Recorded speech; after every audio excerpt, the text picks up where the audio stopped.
You're watching WFGX Television, Fort Walton Beach. And now, Emerald Coast News. Good evening. First tonight, it's official. If you use the Okaloosa water and sewer system, get ready. Your bill is going up. County commissioners approved a rate hike earlier this evening. The plan is to increase overall rates by almost 6% a year for the next 5 years. Now, here's how it affects your bill. Every customer will pay more money for sewage, and after 16,000 gallons, there is no charge. But water bills will be figured out based on a new sliding scale. The majority of customers will see a $3 to $4 increase. Residents won't see the difference on their bills until the end of next month. County leaders say the increase is needed to help conserve the area's water supply. And water is impacting Destin in a different way. The 34 feet of sand standing between Destin Harbor and the East Pass are being washed away. And city leaders are getting ready to go out for bids on some huge tubes that can be placed on the water's edge to slow down erosion. Over the weekend, the spit of sand called Noriego Point lost another 6 feet in width. A measurement today revealed it's now down to only 34 feet. 2 years ago, it was 350 feet across. But the city is set to go out for bids on special tubes called geotubes that can help eliminate further erosion. And we'll keep the point stabilized for a length of time. It's not a permanent solution, but it will give us time to look into what a more permanent solution would be. Now, the fear, of course, is this. Any breach in the point would send Gulf waters surging into the harbor. And the harbor houses Destin's multi-million-dollar charter boat fishing fleet and other businesses. An inland management study is also underway as the state looks for a permanent solution. Meanwhile, the foot comes down on new developments wishing to get a piece of Destin's harbor. I just think now it's time that we put our foot down and either do something or just forget the whole thing. We can all go home. Destin City Council members tonight unanimously approved an ordinance for a 6-month moratorium on developments along the harbor. The ordinance will restrict the size and character of new developments.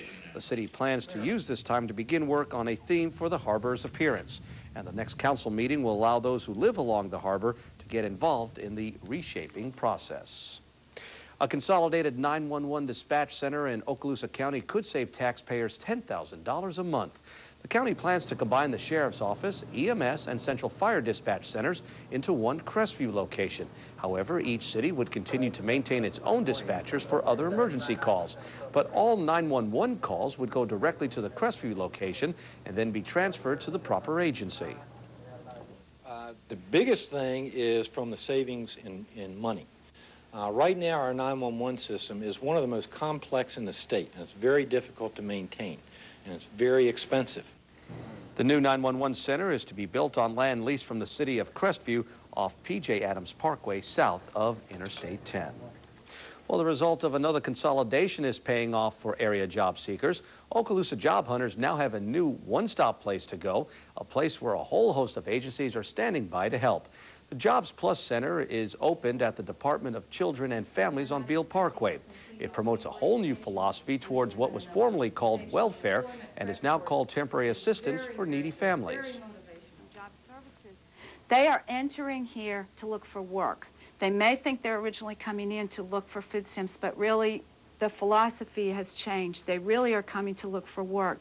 And what we want to provide here in this one-stop center is services that will remove whatever barriers have not enabled them to work in the past.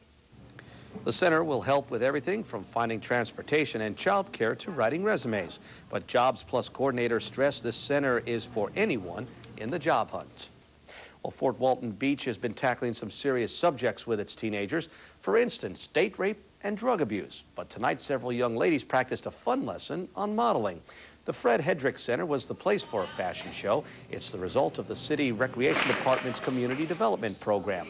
The idea is to focus on the concerns of girls ages 12 to 16. We've talked about alcohol and how it affects people and some experiences that people have gone through. And I think, like, if I ever went to a party and someone, asked me to have some alcohol or something, I'd think twice before drinking. I learned to respect myself and that I shouldn't hang around with negative people because it could hurt my self-esteem. Just to, respect people and not to do drugs and, you can't judge people by their looks because it's not right, because they can be nice inside and not out. Local salons and professionals pitched in on... Thanks for joining us. First tonight, one person is dead and a child seriously injured following a head-on collision. It happened shortly before 8 o'clock at the intersection of Highway 98 and the Mariester Cutoff. Authorities haven't said what caused the accident. The injured child was flown to Pensacola's Sacred Heart Hospital. Doctors have not yet released the child's condition. In other news, a legal monkey wrench is undercutting plans for a new judicial center in South Okaloosa County. And that puts Okaloosa commissioners right back to square one. Michelle Nicholson has the story. Security is a big problem at the Shalimar Courthouse Annex. So is space. And solving both creates yet another headache, finding the money. Okaloosa commissioners were all set to build a new South County Judicial Center in Fort Walton Beach. The city planned to buy Lowry Place and donate the land to the county. We feel like that this is the best offer that the citizens of the county have had. But that plan bit the dust. The trust that deeded the Shalimar Annex to the county wants financial compensation if the courts move out. So instead, commissioners will find a way to secure the annex and solve the county's space needs without building a new complex. What we would, though, rather vehemently ask you all to do is not start talking about any type of patchwork or modification of the existing structure. I don't see it a patch job. I see it as a permanent.